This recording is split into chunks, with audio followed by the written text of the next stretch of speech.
बोसोरसोनि गेजेरावनो जों खौसे जानानै मोजाङै खामानि मावलायलायोबा गोबां दिगावनो जोङो आदाय खालामना लानो हानायबो खाबु दं।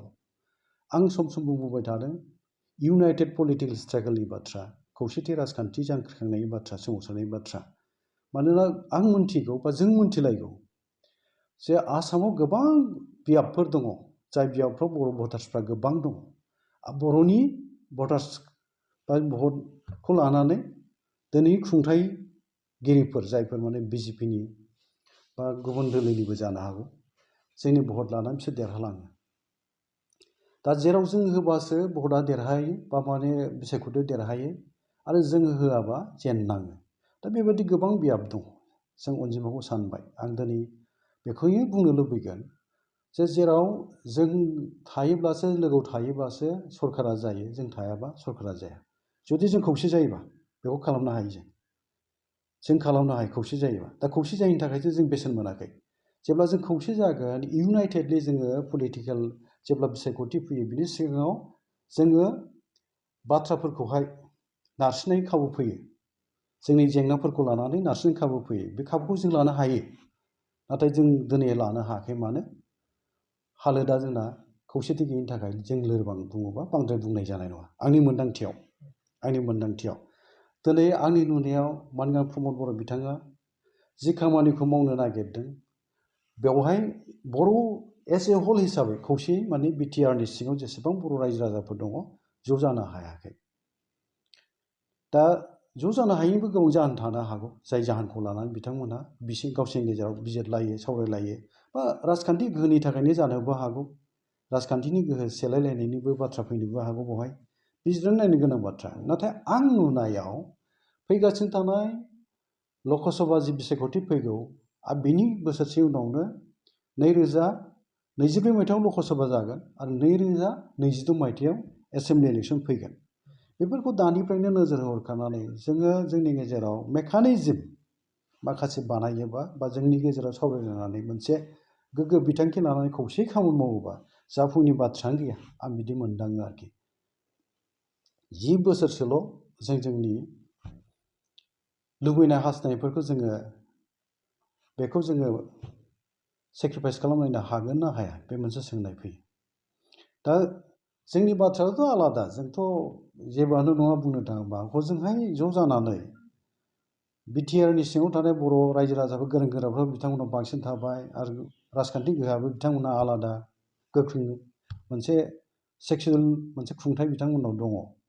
दा बिथांमोननि गेजेराव बिटिआरनि सिङाव थानाय रायजो राजाफ्रा बयबो खौसेयैनो खामानि मावनायनि फारसे मोजोमनानै बा गोसो होनानै बा गोनांथिया फैथारबाय बेबायदि मोनदांदोंबा खौसेथिया जानांगौ। आं मोनदाङो, आंनिफ्राय आं मोनदांनानै बुंनो लुबैगोन।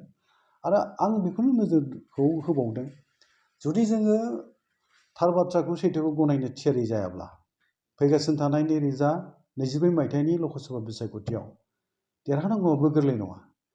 जोंथ' खेबनै जेनबायानो बर' हिसाबै। बै समावथ' बुंनांगोन जोङो क'क्राझारानो बर'नि मोनसे उथुमाय, बर' हारिनि सिनस्रि बिथा जायगा।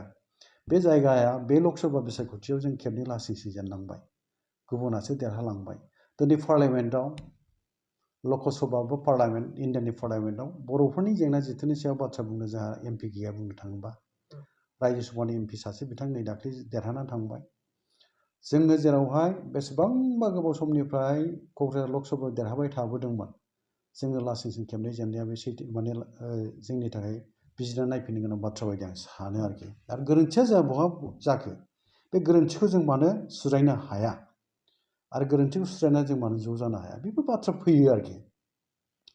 दा ओंखायनो आं बुंनो लुबैनाया फैगासिनो थानाय क'क्राझारनिल' बाथ्रा नंला बियो। जायखिजाया लकसभा बिसायख'थिनि सिगां जोंनि गेजेराव गले गले सावरायनाया जानांगौ। आरो सावरायनानै बबेहाय जोंहा गोरोन्थि थालायलायदों आरो बबेहाय जों गनायलायनो हायाखै, बेखौ जुदि जोङो सुस्रांलायनो हायोबा आं सानो माने फैगासिनो थानाय समफ्रा जोंनि थाखाय मोजां मोनसे गोजोन जानो हागौ आरो फिथाइ जों मोनहैगोनखौ जों मिजिंथिनो हायो।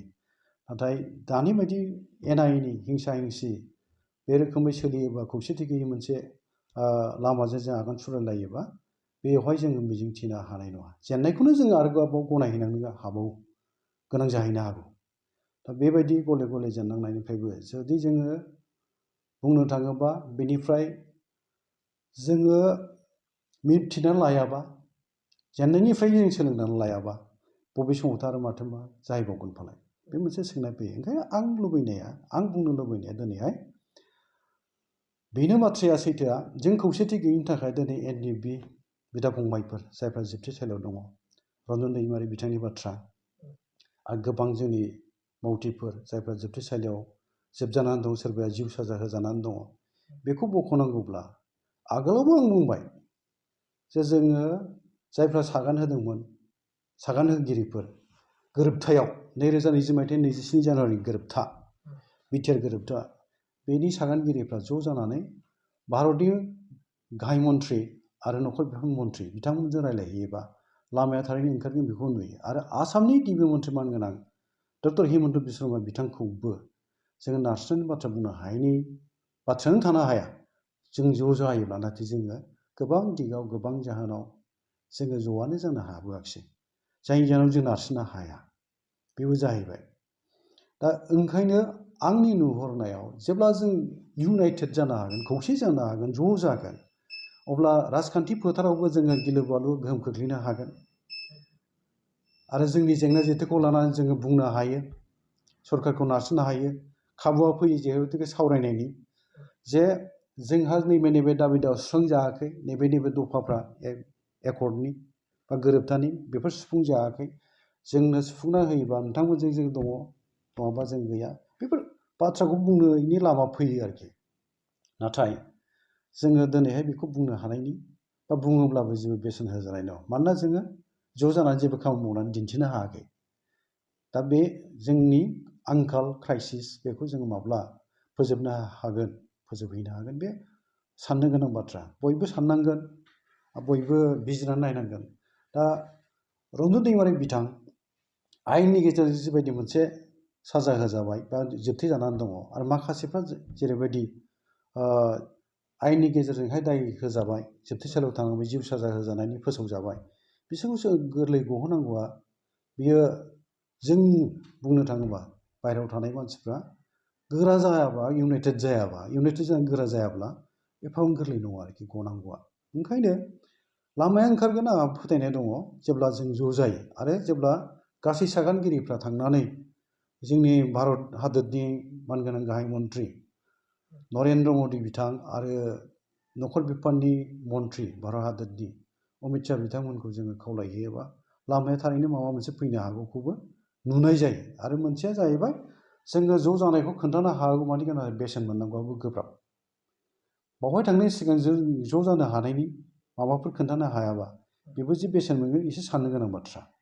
ओंखायनो नरेन्द्र मदि गाहाय मन्थ्रि भारत हादरनि बिथांखौ लोगो हमनायनि सिगां आरो अमित शाह नखर बिफाननि मन्थ्रि मानगोनां बिथांखौ लोगो हमनायनि सिगां जोङो ज' जानानै माबा मोनसे एक्टिभिटिस बा माबा मोनसे हाबा मावनानै खोन्थानाय बेखौ जोङो दिन्थिनो हायाबा बेबो थोंगोथों थाङोबा बेसेबांसिम बेसेन मोनगोन बेबो साननो गोनां बाथ्रा। नाथाय लामाखौ दिहुननांगोन लामाया थारैनो ओंखारनो हागौ आरो बोरैबा जोङो जोंनि जोबथेनानै दोनजानाय बिदा फंबायफोर जायफ्रा बर' हारिनि थांनानै थानायनि उदांस्रि नागिरनानै मोन्थाय नागिरनानै जुजिसोमदोंमोन बावसोमदोंमोन गावखौनो जोबजाबाय दिनै हमनानै बा एरेस्ट खालामजानानै जोबथेजानानै दङ बिथांमोनखौ बा बिथांमोननि थाखाय लामा नागिरनांगौआ बयबो सानदों आं मिन्थिनायाव बयबो सानदों द्राय बर' फरायसाफोरबो सानदों खौसेथि बर' सुबुंआफोरा सानदों गोबां बर'नि माहारि आफादबो सानदों आरो जों खुंथायाव थानाय गोबाङानो सानदोंल' नाथाय साननायखौ मोगथां महर होनो जों ज'आनो जानो हायाखै। दा ज' जानाय खामानि मावनांगौआ सोरनिबा लिंथुमनायाव बा इनिसियेटिभआव जिरायनायाथ' जागायनांगोन ना आरो बाथ्राफोरखौ जोङो मोजाङै गथायै लांनो हानांगोन ना अब्लासो बे जाफुंनायाव फैगोन होननानै आंहा फोथायनाय दं।